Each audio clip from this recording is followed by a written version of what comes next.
सनिता से पहले ही विकास की याद क्यों आई? कांग्रेस पार्टी ने सवाल पूछा है। मोदी केजरीवाल को चुनाव से पहले विकास आता है याद, तो कांग्रेस पार्टी ने यहां पर यह सवाल पूछा है। लोग भी जानते हैं कि चुनाव आ गया, उसके पहले ही आप उन लाइनों को खोल रहे हैं। केजरीवाल जो हैं वो भी वही कर रहे हैं, मोदी जी हैं वो भी वही कर रहे हैं, तो दोनों एक दूसरे पर ये सवाल भी खड़े करते रहते हैं कि हर चीज चुनाव के पहले क्यों होती है। दोनों ही इस मामले में ये बात को नहीं बता पा रहे हैं कि पिछले 10 साल फिर क्यों नहीं इस तरीके के काम हुए। सब कुछ चुनाव के 2-4 महीने पहले छोड़ दीजिए, 10 दिन पहले 5 दिन पहले क्यों हुए। अब तो ये भी खबर है कि आजकल में आचार संहिता भी लगने वाली है, तो निराशा होती है कि इतने बड़े बड़े प्रधानमंत्री या मुख्यमंत्री के पद के लोग 10 साल तो कुछ नहीं करते हैं और चुनाव के पहले इनको विकास याद आता है। खेल के मैदान बराबर होना चाहिए। एक तरफ तो इलेक्शन कमीशन भी कहता है टेक्निकली अभी डिक्लेयर नहीं किए इलेक्शन, पर मालूम है डिक्लेयर होने वाले इलेक्शन, उसके पहले इस प्रकार की घोषणा करना बड़ी बड़ी हजारों करोड़ की, ये क्या संदेश देता है? तो ये परंपरा है, गलत परंपरा मानता हूँ मैं इसको। तो देखिए, संदीप दीक्षित और अशोक गहलोत यहां पर बीजेपी और आम आदमी पार्टी पर निशाना साधते हुए नजर आ रहे हैं। मनोज्ञा लोईवाल हमारी संवाददाता हमारे साथ बनी हुई है। मनोज्ञा, चुनाव को लेकर सियासत काफी तेज है, आरोप प्रत्यारोप चल रहा है। कांग्रेस आम आदमी पार्टी पर आरोप लगा रही है, कांग्रेस बीजेपी पर आरोप लगा रही है, लेकिन अगर कुल मिलाकर देखें, अगर मेट्रो रेल का जो नेटवर्क है वो बढ़ रहा है, या रैपिड रेल दिल्ली से जुड़ रही है, या कई अन्य विकास परियोजनाओं का उद्घाटन है, तो इससे कहीं ना कहीं दिल्ली के लोगों को फायदा मिल रहा है। तो इस मुद्दे पर भी राजनीति क्यों की जा रही है, क्यों सवाल उठाए जा रहे हैं आज प्रधानमंत्री नरेंद्र मोदी जिन परियोजनाओं का उद्घाटन करेंगे उसको लेकर?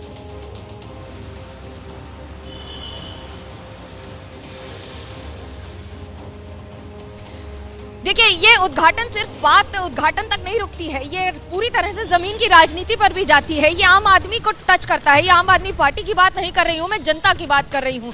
जनता की बात इसलिए क्योंकि जब सड़कों पर आपको बेहतर सुविधाएं मिलती हैं, बेहतर रेल नेटवर्क, बेहतर ट्रेन नेटवर्क, बेहतर मेट्रो, और इतनी ज्यादा चलने वाली मेट्रो, इतनी अच्छी फ्रीक्वेंसी, उसके साथ सुरक्षा व्यवस्था, बहुत सारी बातें होती हैं जो जमीनी स्तर पर काम करती हैं और चुनाव में बड़े मुद्दे होते हैं। ये जैसे महंगाई बड़ा मुद्दा है, वैसे ही जमीनी स्तर पर सुविधाएं बहुत बड़ा मुद्दा है। सुविधा इसलिए भी बड़ा मुद्दा है क्योंकि आम आदमी पार्टी फ्रीबीज में सुविधाओं को, एसेंशियल्स को फ्री ऑफ कॉस्ट या फिर डिस्काउंटेड प्राइस पर देती है। बीजेपी का कहना है कि हम आपको जो दे रहे हैं वो सुविधाएं सरकार बनाकर दे रही है आने वाले दशकों के लिए, बेहतर जनरेशंस के लिए। अब यहाँ की बात, मिसाल की बात मैं करूँ आपको, आज से 10 साल पहले अगर आप गाजियाबाद इलाके में आते तो शायद रात को आपको सफर करने के लिए ऑटो, टैक्सी, ये सब कुछ नहीं मिलता, पर अब यहाँ से लेकर दिल्ली तक, यहाँ से लेकर मेट्रो मेरठ तक है। और यही बहुत बड़ी बात हो जाती है एक सामान्य आदमी के लिए जिसके पास पैसे लिमिटेड होते हैं, एक बजट के हिसाब से चलता है, उसके लिए ये बहुत बड़ी सुविधा है। क्योंकि लंबी दूरी के लिए आप अगर गाड़ी लेते हैं तो खर्चा भी उसी तरह से मीटर की तरह बढ़ता है, पर अब जितनी लंबी दूरी हो, आपको अगर मेट्रो में सफर करेंगे तो 3 घंटे का समय आपको 30 मिनट में चला जाएगा। और उसके साथ साथ यही बताता है कि सरकार जिस तरह से काम कर रही है, केंद्र सरकार ने बार बार ये कहा है, प्रधानमंत्री नरेंद्र मोदी ने, कि हम विकास की राजनीति करते हैं। और आज भी अगर मैं बात करूं तो ये जो पोस्टर्स लगे हैं ना, ये गाजियाबाद के पोस्टर्स लगे हैं, गाजियाबाद आगमन पर स्वागत है, क्योंकि ये उत्तर प्रदेश है, इसलिए उत्तर प्रदेश के मुख्यमंत्री योगी आदित्यनाथ की भी तस्वीर है।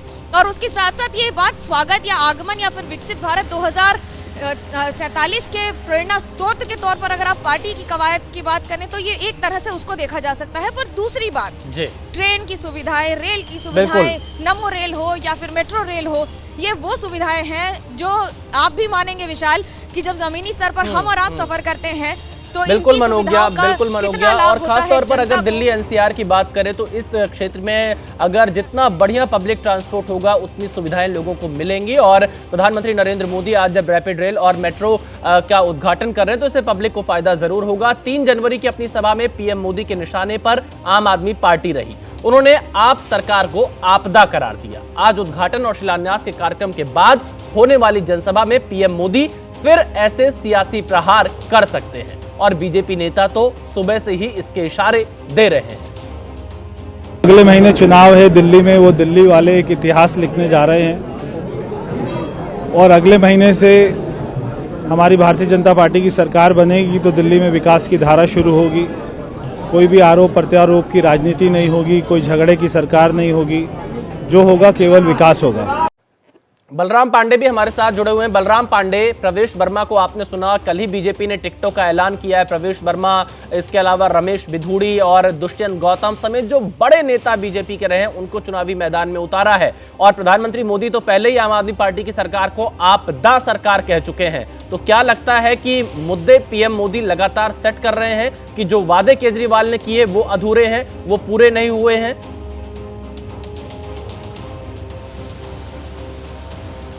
देखिए, आपको बता दें कि जिस तरीके से 3 जनवरी को प्रधानमंत्री नरेंद्र मोदी ने जनसभा को संबोधित करते हुए आपको आपदा बताया और ये बताया कि आपदा में ही अवसर तलाशने की जरूरत है, और बीजेपी के नेता उसके बाद से आप देखिए लगातार आम आदमी पार्टी पर हमला बोलते हुए नजर आ रहे हैं। और आज उम्मीद है कि जिस तरीके से जापानी पार्क में एक जनसभा को प्रधानमंत्री नरेंद्र मोदी संबोधित करेंगे तो उसमें भी उम्मीद लगाई जा रही है कि आम आदमी पार्टी और दिल्ली सरकार उनके निशाने पर होगी। क्योंकि लगातार आपने देखा होगा विशाल कि जब आम आदमी पार्टी कोई भी जनसभा करती है या कोई भी प्रेस वार्ता करती है तो उसमें एक सवाल जरूर खड़ा करती है। वो पूछती है कि आखिरकार पिछले 10 सालों में भारतीय जनता पार्टी ने दिल्ली के लिए क्या किया। लेकिन जिस तरीके पिछले 2 दिनों से लगातार प्रधानमंत्री नरेंद्र मोदी परियोजनाओं का लोकार्पण और शिलान्यास कर रहे हैं, उसके जरिए कहीं ना कहीं अब बीजेपी आम आदमी पार्टी पर निशाना साधती हुई नजर आ रही है। आप देखिए 3 जनवरी को उन्होंने 45,000 करोड़ की परियोजनाओं का लोकार्पण और शिलान्यास किया। उसके बाद आज 12,200 करोड़ की परियोजनाओं का लोकार्पण और शिलान्यास कर रहे हैं। और कहीं ना कहीं जो यातायात व्यवस्था है, जो दिल्ली एनसीआर में चरमराई हुई है, बिल्कुल बिल्कुल बलराम, बहुत शुक्रिया हमारे साथ जुड़ने के लिए। जो आप बता रहे हैं वो पोस्टर वॉर में भी हमें दिखाई दे रहा है। दिल्ली में आज भी पोस्टर वॉर जारी है और रोज हम देखते हैं एक नया पोस्टर यहां पर दिल्ली की सड़कों पर दिखाई पड़ता है और उसी से हम अंदाजा लगा लेते हैं कि दिल्ली का विधानसभा चुनाव अब कभी भी उसका ऐलान हो सकता है। बीजेपी ने आम आदमी पार्टी के खिलाफ नया पोस्टर जारी किया है। पोस्टर में लिखा दिल्ली के दिल में मोदी। तो देखिए बीजेपी ने जो नया पोस्टर जारी किया है उसमें लिखा है दिल्ली के दिल में मोदी और प्रधानमंत्री मोदी की एक बड़ी तस्वीर है, पीछे बीजेपी का झंडा है और साफ तौर से दिल्ली बीजेपी ने लिखा दिल्ली के दिल में मोदी, क्योंकि आज प्रधानमंत्री मोदी की एक बड़ी चुनावी जनसभा है और उससे पहले वो साहिबाबाद से लेकर न्यू अशोकनगर तक रैपिड रेल में जो नमो ट्रेन चलेगी उसमें यात्रा करते हुए नजर आएंगे। मेट्रो के नए रूट का भी उद्घाटन प्रधानमंत्री नरेंद्र मोदी करेंगे।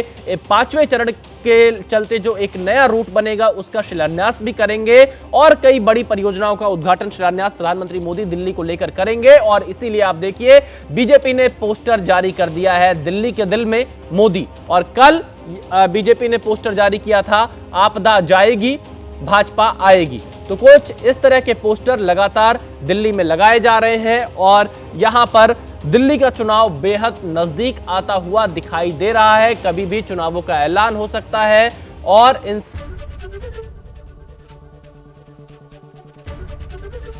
एबीपी गंगा, खबर आपकी, जुबान आपकी।